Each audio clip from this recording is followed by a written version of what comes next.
Assalamu alaikum warahmatullahi wabarakatuh, and welcome to part 2 on Finding Me in the ITV networks. And of course, with me again for this very inspiring session is given Illustrative Masalela, my 22-year-old marketing student from Mpumalanga, and Kabelo, or known as Kilobyte Ringane, also a poet and civil engineer and a student at the University of Pretoria.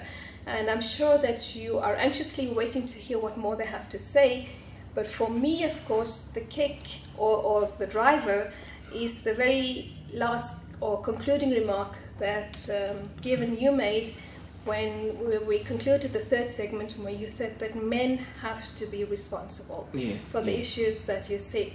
And I think, I'm surprised. It's really good to hear something like that, because women in South Africa face very many challenges. There are very many issues, and it's not only black women. And within the black society, you have the patriarchy. Within the Indian society, we have patriarchy, and we find that women, of course, in any situation, the victims are women.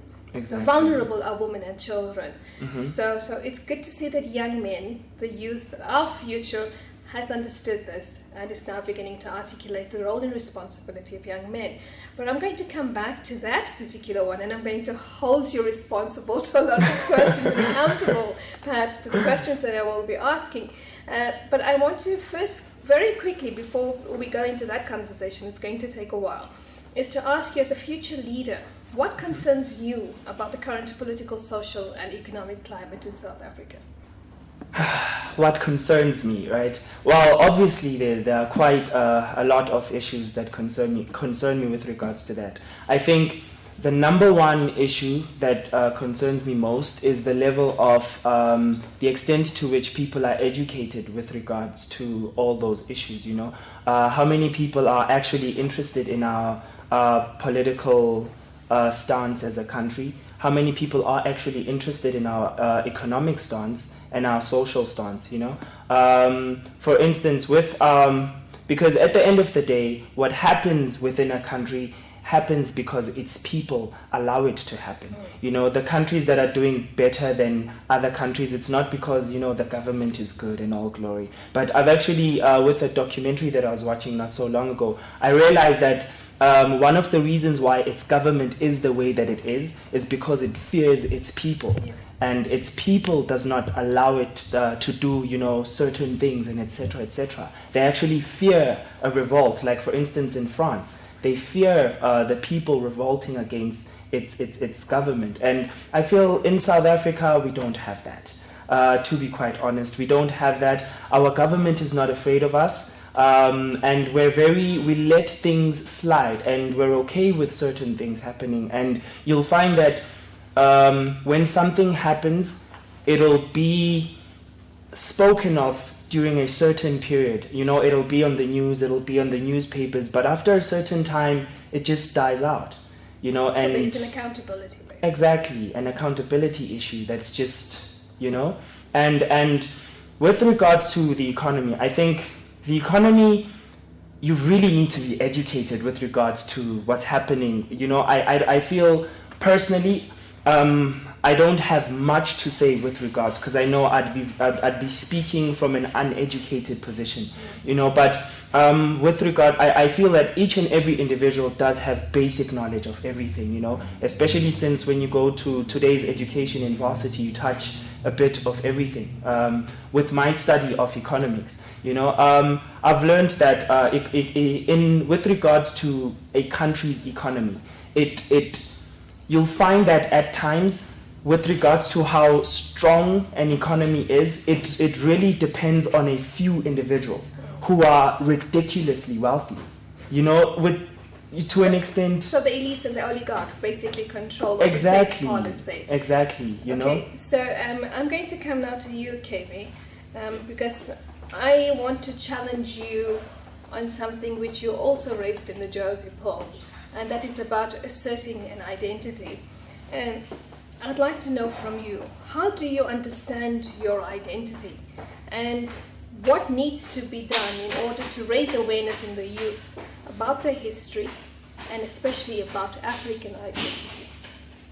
I think the first thing is accept your color and accept where you are, the surroundings that you are in, and accept what you want to go through or where you want to go to as a person.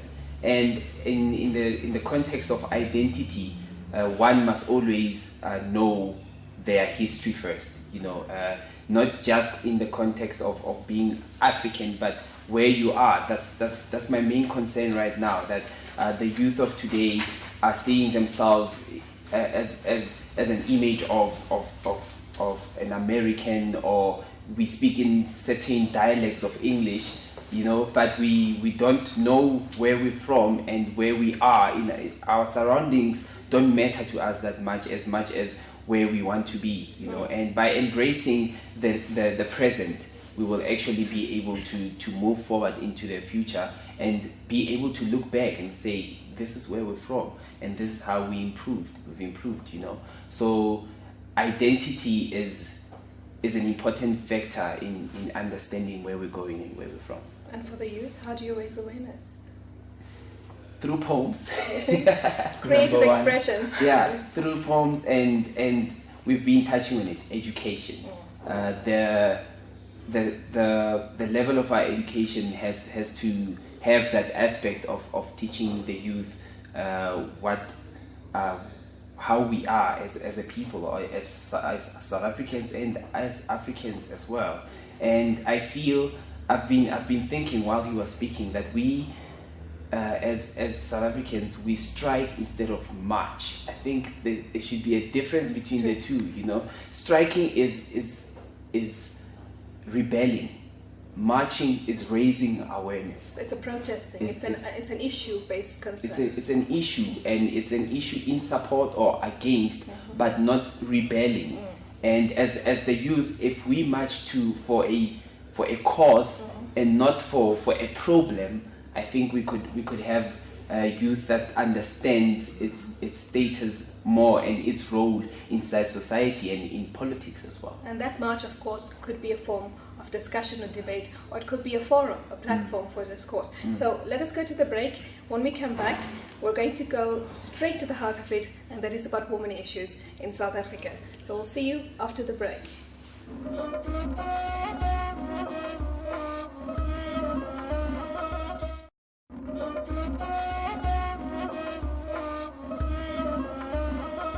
Assalamu alaikum wa rahmatullah, and welcome to the second segment of Finding Me today on the ITV networks with both Given and Kilobyte. And before we went into the break, Given did a dynamic poem for us. And Given, I have to say that actually my hair was standing as you recited.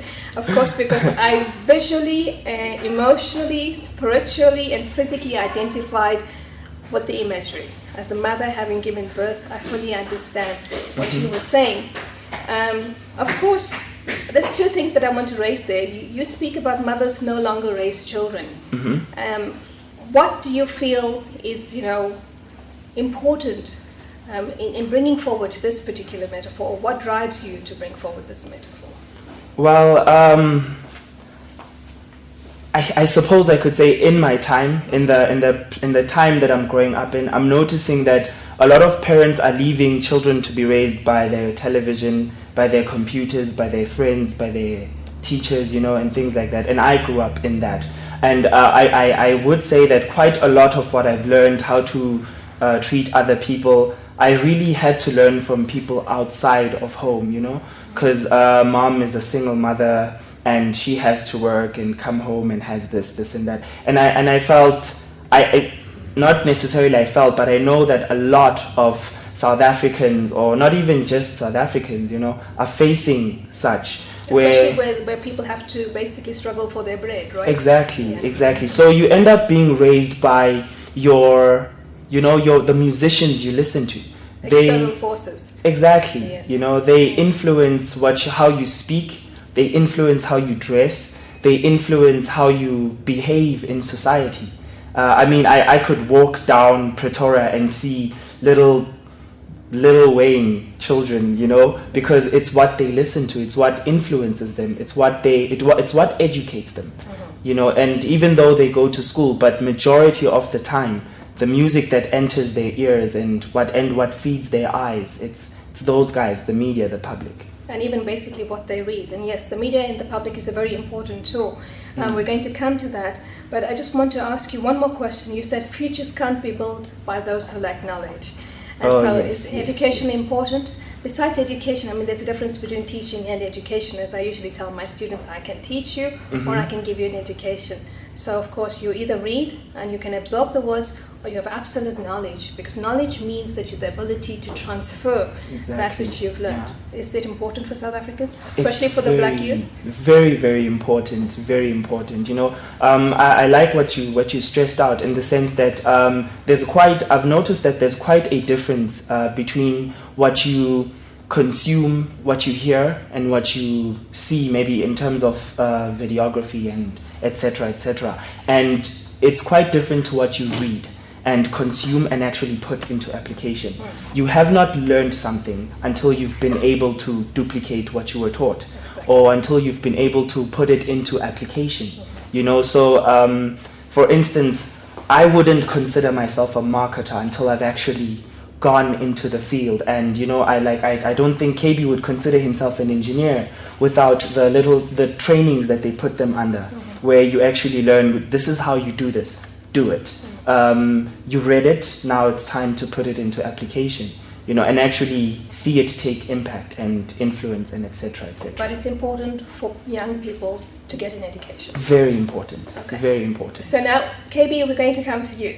And I think you have something very inspiring also, which you'd like to share with us. And I know it's very inspiring because I sat and I listened to it that day at the African Union Solidarity Alliance, you know, and I was so totally moved by what you did. I actually cried. So I think I would like you to perhaps just share that with the audience, and we're going to raise the issues that came out in that particular recitation of yours to take this conversation a little further. Thank you. Okay. Joburg, let my people go. I have come for my father's prodigal sons, the silent ones, drowning in your moon-shaded trance. My people have become slaves of your dreams and feast from the promise of wealth in sweat. Yet in sunsets, my father's daughters lie with men they've never met. Joburg, let my people go. You have become your own foe. Let not my people reap from what you sow. What I saw makes God and I saw. Sisters with bellies, brothers pushing trolleys. And when the gates of sight open to stolen light at the brink of a full moon, we know what cow this night shall birth in the womb of darkness. Children of the night playing hide and seek with the sun, waiting for late afternoon without the moon. Soon such deeds shall not be spoken of. Your rule has no role, deeming futures black as coal. Joe Hasselberg. They call you as you snatch another soul. Meanwhile, Joe Hassel's bag is trying to salvage the dreams you stole. For what's a man without dreams? On him the sun will not shine, so he walks without shadows, chasing colorless rainbows. There shall be no love like Cupid shooting pointless arrows, and this man will be filled by the pride he swallows. The clouds remain a home for those that begin with no dreams to see their ends, and these clouds will not dare cry for the unseen. Joburg, let my people go. The millions that make you billions are shackled in shacks. I have come to return the human in blacks. They continue to feed the mouth that bites them and lament fragments of the truth that secludes them. That short journey that reminds them it's a fine line between Alex and Sentin, just across Greyston, where concrete roads know their footprints. My people find themselves lost in time, fired for being late. Of late, my father's daughters speak African time as their periods come late. Nations in her belly did late. We mourn the unnamed, children growing roaming in your street remain unclaimed. Millions die in your hands as denial feeds your conscience. But in your name we still pledge our allegiance. For you have promised us wealth in sweat. But I regret to inform you that we're still drowning in debt, while our leaders and their pockets grow fat. Now stomach that. Get your children with guns in their eyes drawn to your false glow, and you still refuse to let my people go. Joe Hasselberg, the land of jazz and pizzazz. So Firetown funky fashion ready to teach those without class. Cellos and saxophones singing in baritones. Semitones laced along your tongue as you call upon my people to be your own. Joburg will love to love you. But how do I love love that loves me not? I have come for my father's prodigal sons, the silent ones, drowning in your moon-shaded trance. They will no longer make bricks for straw. I speak my father's law. Let my people go, or deliver your promises. Oh my God. How do I love love that loves me not? That was intense. So we have to go to a break. When we come back, you've raised a lot of questions, a lot of issues, and I'd like both of you to answer on that. And I need to breathe. Okay, great. So we'll see you after the break.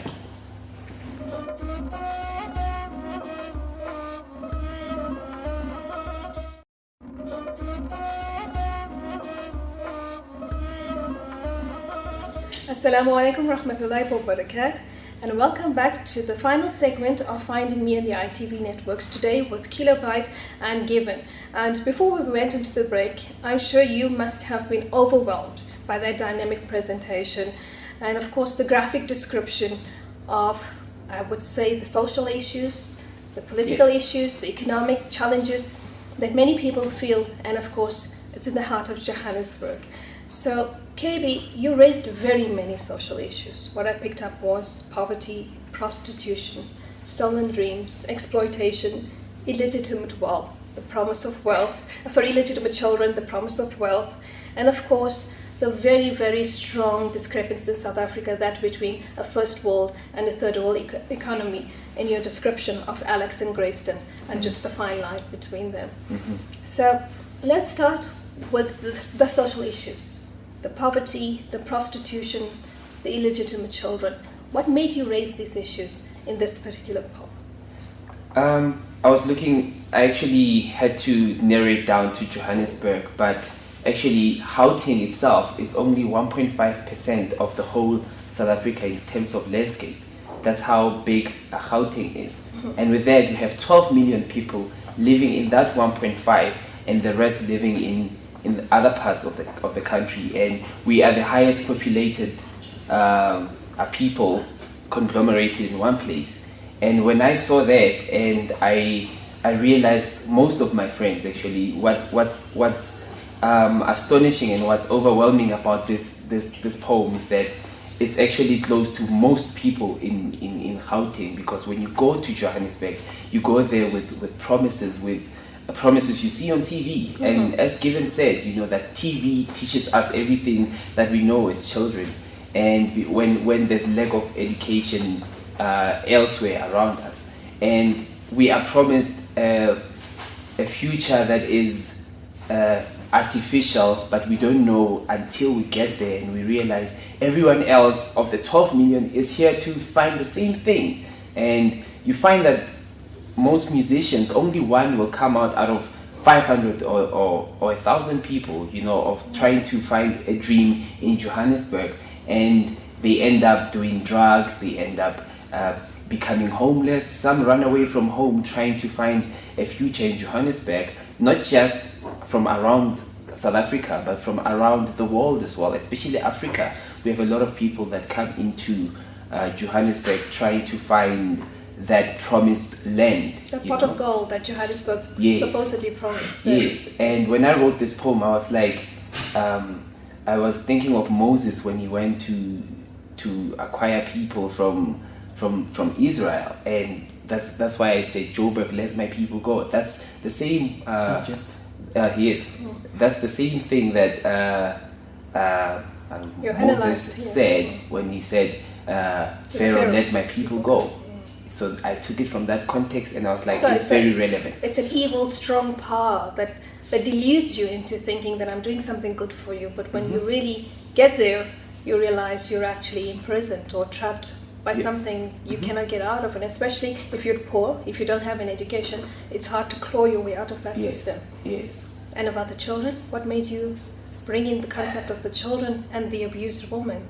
I was walking down Bree Street, and in the morning, and I realized some of the children had just woken up in the street right there when I'm walking going to Newtown from the taxi rank. I see children waking up from under boxes, from under very bad blankets, you know. I saw women with children there.